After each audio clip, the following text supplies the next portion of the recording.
Guys, I just realised that in 10 years' time, Friday Night Funkin' music is going to become nostalgic.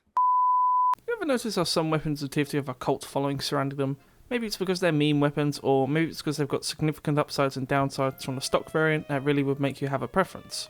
Either way, one thing that's for true is that whenever you see one of these things, the person holding it is probably going to be pretty religious about using it. Welcome to the third and final part of weapons with cult followings. I'm ending this series after this video as I've really covered every weapon that truly has a cult following, apart from maybe a couple that's worthy of an honorable mentions video. The last thing I want to do is milk an original idea for content's sake and start making up cult followings for weapons that don't have them. So, unless I truly have another reason to, this will be the third and final part. For the third and final time, let's go over how this works. We're going to be covering weapons that have cult followings within TF2. We'll be starting with the stronger cult following ones and working our way down to the more weak and obscure ones. This video will be in no particular order and won't cover every class, it will just cover several weapons with several cult followings for several classes. Alright, well, for the last time, let's get into it. The Soda Popper is our first pick here for this video in terms of cult followings. This thing has what I would genuinely describe as higher than a cult, a religious following. There are many a scout main that are truly obsessed with the idea that this thing is the only true side grade to the stock scattergun, and while that is mostly true, the stock scattergun is just better. The reason for this thing's religious following is that most of Scout's primaries suck, and having only two that's truly good is always going to divide the fanbase. Consider this a bit like the bison and the vitasaw. Because one is clearly better than the other, and all of the other options are completely useless, there are always going to be a small following of people that swear by the underdog. This thing is a burst fire machine, and the alt fire, the height boost, isn't always the most useful thing, as most scouts are going to be dying before they can even deal that amount of damage. Watching copter scouts migrate in game is a beautiful sight, and I highly encourage you to give it a go if you haven't already. But at the end of the day, this thing has a definition of a cult following, and just use a stock scattergun instead. The Fists of Steel are our second choice, and once again another insanely strong cult following weapon. Your average toxic heavy main who mains the Tomislav and the Savage switched off the GRU a while ago, and has instead moved on to the Fists of Steel. This happened at the time of Jungle Inferno, as the GRU had a pretty heavy nerf while the Fists of Steel, being even stronger, stayed the complete same. These things are honestly what I consider broken and definitely need a nerf, and the heavy mains that use these abuse that. Just like with the Tomislav and the Savage, it's always the set type of heavy. They always have a hair cosmetic, they always have like a lumberjack jacket or the short shorts on, and they always use the Tomislav Savage and then Fists of Steel. You'll never see any other kind of heavy ever using these things. But then again, maybe these are just their cult robes. But in all honesty, Valve, please nerf. The Jag. The probably most definitely best engineer wrench in the game. This thing has a cult following surely because it is just the best engineer wrench, hands down. The stock, Southern Hospitality, even the Eureka Effective Gunslinger, they have nothing on this thing. The sheer offensive power of this wrench creates the most perfect defense one could ever imagine. And it's incredibly tough to take down an engineer who's spamming the Jag with a dispenser behind him. It's more common than not to see engineers who've been using the Jag for such a long time that they just can't adjust their playstyle to using any other wrench, and therefore they have to use it. But in a way, I guess it's a bit like the Iron Bomber, where this thing is just a straight upgrade from stock, and once your muscle memory's been burnt into it, it's incredibly hard to go back. Moving along the thought train of muscle memory, the powerjack 100% fits that bill. The powerjack is the exact same case as the Jag, the Iron Bomber, and several other weapons we've covered here on the cult following videos. Players that use this thing just simply can't adjust when they try to use anything else, and that in turn creates a cult following.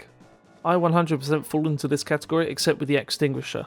I'm still constantly trying to switch to my melee whenever I see someone burning and within range, only to find I'm holding the powerjack.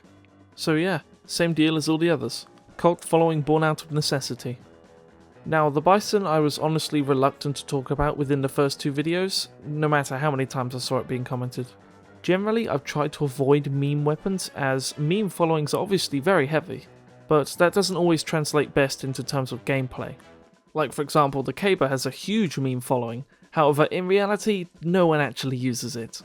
And it's very much the same case for the bison, however it was commented so many times that I felt I just had to include it. So yes, this thing is terrible, but it's also funny, and you kind of have to respect the enemy soldier and go easy on him when you see him pulling out this thing. No bison users are new to the game, they all know exactly what they're signing up for, and in that sense, it definitely constitutes as a cult. In case my foreshadowing didn't throw you off earlier, the vitasaw has the exact same scenario as the Soda Popper. There are several players who think it's the only other true contender to the Ubersaw and therefore they swear by it. And as much as I hate myself, And as much as I hate to class myself under any of these cult followings, I fall into this one. I use the vitasaw, and I'm not upset to say that. I'm not necessarily part of the cult of it, but I do think it is the only other contender to the Ubersaw. But at the end of the day, the Ubersaw is still definitively better, and therefore this thing spawned a cult purely out of underdog fascism. The penultimate weapon today on our cult following list is the loose cannon. For me personally, it was a toss up between the loose cannon and the sticky jumper. I didn't want to include two demo weapons, and I didn't want the video to be too long either, so in the end I went for the loose cannon. Demo Man has the widest variety in terms of what his kits can do with shields, charges, boots, everything. And that in turn has spawned a lot of different playstyles, and lots of different playstyles in turn has spawned a lot of different meme playstyles. Combining the loose cannon with the tide turner and trimping into the enemy base and double donking them in the face is so incredibly fun. This is honestly some of the most fun I've ever had within TF2, and I urge you to try learn to trimp if you haven't already. I only picked up trimping in September, and I honestly can't believe I haven't done it sooner. And combining the ability to charge with the loose cannon's instant double donkage powers are just so incredible. This thing is so fun, and also has a huge meme following. And finally, okay, I originally said I wasn't going to talk about this one for a very valid reason. However, I dared someone to get 100 likes on their comments and said I would if they did. They did. They've commented on every other video since with the words, "Justice for the classic." Thank you for the commitment, as it actively forced me to make this video purely because of the classic. I hate this thing. I hate the people that use it. And don't tell me there was a cult following that this thing had before the El Maxo video. It didn't. Nobody used this thing on the planet before we made a video about it. And now you have so many snipers saying, oh, well, I was part of the original cult, like it's, like it's being a Fortnite OG, it apparently makes you better than everyone else. Shut up. This thing is not good, but just like with the bison, it has a religious following of snipers who genuinely use it. Just like I said with the bison, at some point you have to respect these people, as the sheer dedication I've been shown towards this weapon by other people, at some point it has to be respectable. But yes, the classic. Thank you El Maxo for ruining my life, and I'm giving this thing the highest cult rating possible. And with that, we have finally covered every cult following weapon I would like to talk about. As I was saying earlier, maybe if this video gets enough love, I don't know, like 10,000 likes or something, maybe I'll make an honourable mentions one. As I can't believe we got this many videos in and haven't covered a single sticky launcher. So yes, there's definitely enough to make an honourable mentions video, but nowhere near enough to make another true video. Like I have expressed my struggles before, I've found something original to talk about in TF2 and I refuse to make it overstay its welcome. I've covered every weapon I'd like to talk about, minus a few, so expect an honourable mentions video down the road if I get pestered enough. Apart from that, thank you very much for watching, and I will see you later down the sunny road.